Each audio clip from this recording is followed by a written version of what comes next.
So another thing that can actually mimic a tumor is calcific tendinitis. In this case, this is hydroxyapatite deposition disease, and where you get deposition of this calcium hydroxyapatite into the tendons.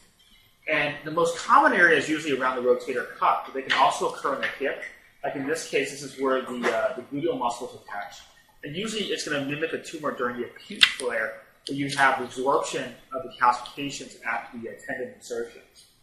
So example here is you can see that this is where the gluteal muscle attaches. You can see this deposits of calcium here in the tendon and absorption here in the bone. You can see this here. And remember, but this is right at the attachment of the gluteal muscle. You can see it here. Whereas in a different patient, this is on the inner side. There's no muscle attachment in this location. And this was in a different patient with breast cancer. But you can see just how the bony changes look very, very similar. And we mimic that one is a benign process, and one is a malignant process, which is a lot more implication. And this is the radiograph of the breast cancer metastasis.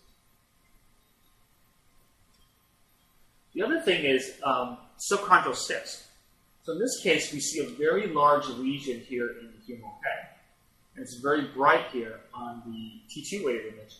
But you can see how there's a little cortical defect here where probably some fluid went in and formed the subchondral cyst. Now looking at the MRI, it looks much more worrisome. But when you look at the plain film, you don't really even see it. But you see this extensive, severe osteoarthritis within the joint, and that's been the cause of this big subchondral cyst.